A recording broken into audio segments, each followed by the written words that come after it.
किसान साथियों, आज की वीडियो में हम गेहूं में पीलापन दूर करने का, गेहूं की ग्रोथ और गेहूं के कल्ले बढ़ाने वाला एक बहुत ही ज़बरदस्त स्प्रे आपको बताने वाले हैं।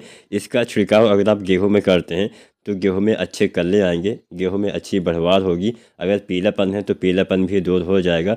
तो आज की हमारी पूरी वीडियो किसान साथियों ज़रूर देखिएगा।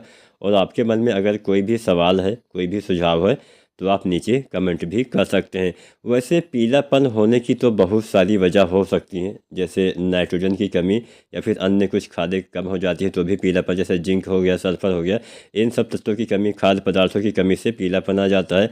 कई बार पीलापन आने की कुछ और वजह भी हो सकती है, जैसे आपने ज़्यादा पानी भर दिया, ज़्यादा पानी के बाद भी अक्सर आपने देखा होगा पीलापन आ जाता है। तो ये जो ज़्यादा पानी भरने वाला पीलापन है, ये तो आपका दूर होने वाला है नहीं, चाहे आप जो भी कर लें, चाहे आप जिस भी खाद का इस्तेमाल कर लें, कुछ फ़ायदा हो सकता है लेकिन ये पीलापन जल्दी ख़त्म नहीं होता है। तो जब भी आप सिंचाई करिए तो इस बात का ध्यान रखिए कि पानी ज़्यादा भरना नहीं चाहिए, खासकर पहला पानी। अब अक्सर लोग यहाँ पे गलती करते हैं, जब पहला पानी लगाते हैं, वैसे 20-25 दिन पे आपको हल्की हल्की सिंचाई करनी होती है। अगर आपने देर से बुआई की है तो 25 से 30 दिन पे, मतलब अपने मिट्टी के हिसाब से, आपको अपने मिट्टी में कितना नमी है उस हिसाब से आपको सिंचाई करनी होती है। 20 से 30 दिन पर पहला पानी आपको लगाना होता है और हल्का हल्का लगाना होता है। ज़्यादा पानी भर देंगे तो निश्चित ही आपकी फसल पीली हो जाएगी। और ये जो पीलापन है जल्दी ख़त्म होने वाला नहीं है, चाहे आप कुछ भी कर लीजिए, ये जल्दी ख़त्म नहीं होता है। बाकी अगर मान लीजिए नाइट्रोजन की कमी है तो आप यूरिया डालिए, यूरिया 40 से 45 किलो डालिए। साथ में आप सल्फर भी डाल सकते हैं, 90% वाला 4 से 5 किलो।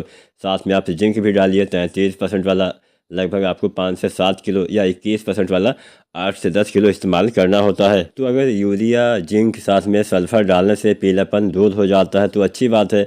अगर नहीं हटता है तो कई बार फास्फोरस वगैरह तत्वों की कमी होने से भी ये समस्या आ जाती है। तो एक ऐसा तरीका बताएंगे जिसमें फास्फोरस, साथ में आपका नाइट्रोजन, साथ में पोटास की भी पूर्ति हो जाएगी और साथ में कुछ मात्रा में जिंक की पूर्ति भी हो जाएगी, तो पीलापन आपका हट सकता है।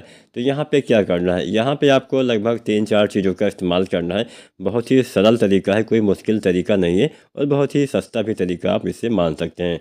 तो यहाँ पे आपको लेना है डीएपी 1.5 किलोग्राम, 1.5 से 2 केजी तक आप ले सकते हैं। तो डीएपी आपका हो गया 1.5 किलो से लेकर 2 किलो के आसपास। इसके साथ आपको लेना है यूरिया 1 किलो, साथ में लेना है जो पोटास आता है, एमओपी पोटास 60% वाला, लगभग 1 किलो।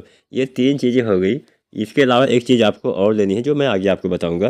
तो सबसे पहले आपको डीएपी लेना है, उसको 1-2 दिन पहले घोल लेना है, क्योंकि डीएपी घोलने में थोड़ा लंबा समय लेती है और यूरिया और पोटास जल्दी घुल जाता है। तो जब आप छिड़काव करिए उसके कुछ देर पहले अगर आप यूरिया और छिड़काव को घोलेंगे तो आसानी से घुल जाएगा। तो सभी का अलग अलग बर्तनों में घोल बनाना है, इकट्ठा घोलना नहीं है, इस बात का भी ध्यान रखना है। और चौथा चीज़ आपको लेना है EDTA वाला जिंक, जो चिलेटेड जिंक आता है 12% वाला, इसकी आपको 120 ग्राम मात्रा लेनी है।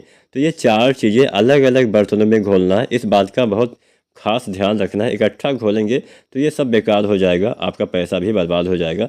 तो सभी का अलग अलग बर्तनों में घोल बनाइए। इन सभी को एक साथ आप प्रयोग तो कर सकते हैं लेकिन लंबे समय तक एक साथ मिला के रख नहीं सकते हैं, क्योंकि यूरिया को भी पोटास के साथ लंबे समय तक नहीं मिला के रख सकते हैं।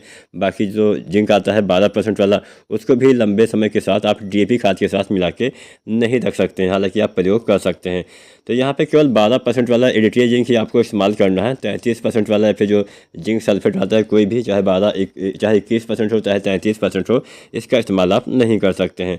तो यहाँ पे मात्रा मैंने आपको बता ही दिया। यूरिया 1 किलो, डीएपी 1.5 से 2 किलो, पोटास 1 किलो और जिंक EDTA वाला, चिलेटेड वाला लगभग 120 ग्राम। आप सभी का अलग अलग बर्तनों में घोल बनाने के बाद इसका इस्तेमाल अगर आप गेहूं में कर देते हैं, इसका इस्तेमाल आप चाहे तो 2 बार भी कर सकते हैं। मान लीजिए कई बार हमारे पौधे को फास्फोरस अच्छे से नहीं मिल पाता है, बुआई के समय कम फास्फोरस डाला है, तो पहले पानी के पहले डालिए और सिंचाई के बाद एक स्प्रे कर देंगे तो बहुत ही ज़बरदस्त फ़ायदा मिलेगा। वैसे आप चाहे तो 1 बार भी डाल सकते हैं, पानी लगाने के बाद डालेंगे तो और अच्छा लाभ मिलेगा। तो उम्मीद करते हैं आज की वीडियो में आपको अच्छी जानकारी मिल गई होगी। 2 स्प्रे करते हैं तो कम से कम 7-8 दिन का अंतर दीजिएगा, लगातार आपको नहीं करना होता है। अगर वीडियो और जानकारी पसंद आई हो तो लाइक ज़रूर करना, और कोई भी आपके मन में सवाल या सुझाव हो नीचे कमेंट करिए। और चैनल को अगर सब्सक्राइब नहीं किया है तो सब्सक्राइब करके बेल आइकन अवश्य दबाएं। वीडियो देखने के लिए आपका बहुत बहुत धन्यवाद।